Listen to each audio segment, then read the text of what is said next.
আমি মহসিনুল হাকিম ভাইয়ের ভিডিও দেখতাম, জেলেদের সাথে জীবনের প্রথম ভাত খাচ্ছি সুন্দরবনে বসে। ডাকাতের ভয়ে ভাত বেশি করে আনছে, যদি ডাকাতে ধরে তাদেরকে ভাত দিয়ে আপ্যায়ন করে। পুরি রিজিকটা এখানেই ছিল সুন্দরবনে, কারণ একটা রেস্টুরেন্ট, খাবার আয়োজনটা ভালোই ছিল। 2 মাসের প্রস্তুতি নিয়ে আসছে তাই তো। কাকা কি অবস্থা, কি কাজে আসছেন? ও কাকড়া কি ওই দন দিছেন এখন কি? হ্যাঁ, খাওয়া দাওয়া করতেছেন? খাওয়া দাওয়া করতেছেন, কয়েল জ্বালানো যে প্রচুর মশা তো না, চলে যাবে না তো আবার? ওরে বাবা, তো কতদিনের জন্য আসছেন না প্রতিদিন আসেন? আমরা প্রত্যেকদিন আসি, এখন খাওয়ার টাইমে আসলাম। এখন খান আমাদের সাথে, খাবো। আমার কিন্তু ইচ্ছা খুব।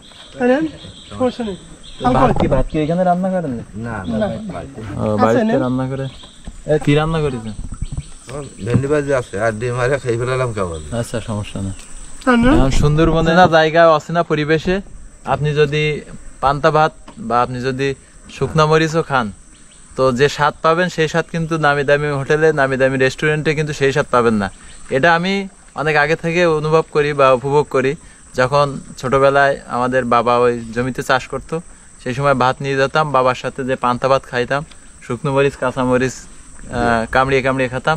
আসলে সেই যে স্বাদ, এই স্বাদটা কিন্তু এখন আর সেই পরিবেশ নিয়ে অনেক বড় হয়ে গিয়েছে। এখন আর বাবার প্রয়োজনে যাইতে পারি না, ছোট ভাই আছে, ছোট মেয়ে আছে, তারাই যায়। তো সেরকম একটা পরিবেশ পাইছি, এখন এখান থেকে না খেয়ে তো যাইতে ইচ্ছা করতেছে না। এখন এটা হচ্ছে সুন্দরবনে মাফা জিনিস, মানে 2 জন লোক একটা নৌকা, মাফা জিনিসই ভাগ বসানো। আসলে আপনারা রাত্রেও খাবেন? আমাদের রাতে বাড়ি যাবো। রাত্রে বাড়ি যাবেন? এতটা ভাত নিয়েছেন কে?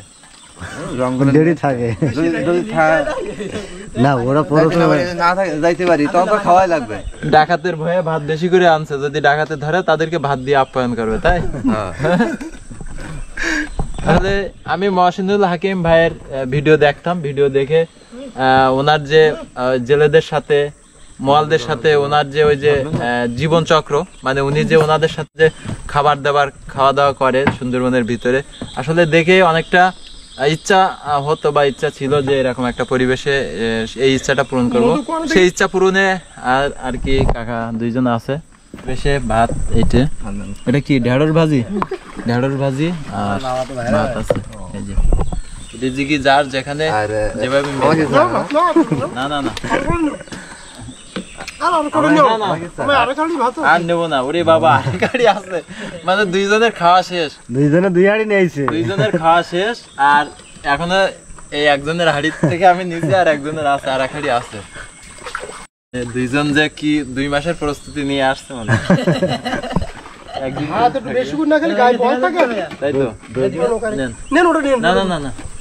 আমি বেশি খাবো না, যা একটু। কাকারা হচ্ছে জেলেদের সাথে জীবনের প্রথম ভাত খাচ্ছি সুন্দরবনে বসে, ঠিক আছে? ঢেঁড়স ভাজি।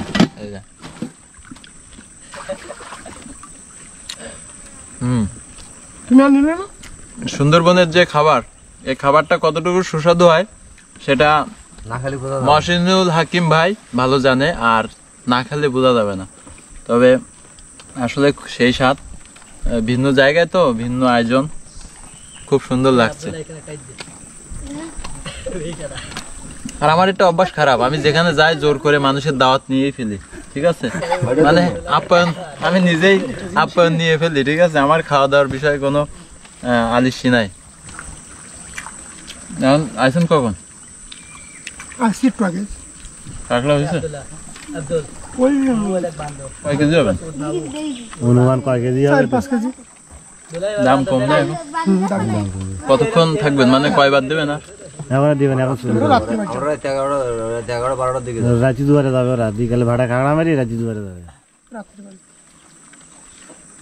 রাত্রি থাকবেন তো ভয় করে না? মানে জোয়ার ভাটার সময় ভয় করে না? আল্লাহ ইচ্ছা, আমাকে কোনো নিরাপত্তা নেই।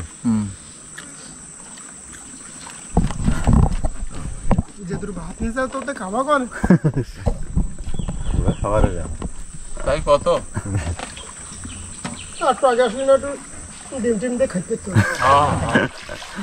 আরে এই লোক বাইরতে আসতে দেরি করিছে তখন ঘনাতে দেখি যাক, দুপুরের রিজিকটা এখানেই ছিল সুন্দরবনে। দারুণ একটা রেস্টুরেন্ট, নামি একটা রেস্টুরেন্টে খাবার আয়োজনটা ভালোই ছিল। ঢেঁড়স ভাজি, কাঠুলে বোতল করে নিলাম।